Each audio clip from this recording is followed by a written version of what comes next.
Habari, naitwa Gershom Mwasajile na hii ni Afya Mind. Hapa tunakuletea mazungumzo ya kina kuhusu afya ya akili na ushauri nasihi, kwa sababu kila akili yenye afya ni msingi wa maisha yenye maana. Mada yetu ya leo tunazungumzia tabia ya kisaikolojia inayoathiri watu wengi, nayo ni kujilinganisha na watu wengine. Katika saikolojia, kujilinganisha ni jambo la kawaida. Tunajitathmini kwa kuangalia wengine, lakini tatizo huanza pale inapogeuka kuwa chanzo cha maumivu ya kihisia na kushuka kwa kujithamini kwetu. Watu wengi hujilinganisha katika maeneo mbalimbali, mfano mafanikio ya kazi, elimu, mahusiano, hali ya maisha au hata muonekano wa kimwili.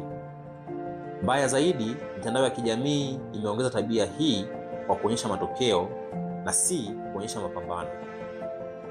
Kitaaluma, kimahusiano, katika elimu au katika kazi, kujilinganisha kupita kiasi kunahusishwa na wasiwasi, hisia za kutokutosha, kujilaumu na unyogovu wa taratibu.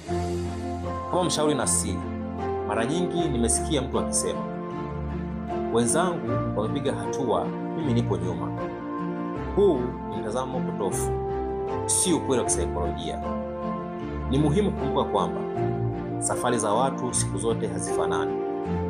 Mazingira, historia ya maisha na fursa hutofautiana. Kujilinganisha bila muktadha huumiza afya ya akili. Badala ya kujiuliza, kwa nini mimi sio kama wao? Jiulize, ni hatua gani ndogo na ya maana ninaweza kuchukua siku ya leo?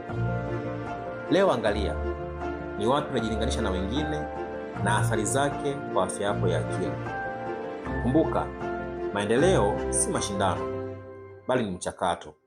Na afya ya akili huanza unapokubali safari yako kwa uhalisia na huruma binafsi.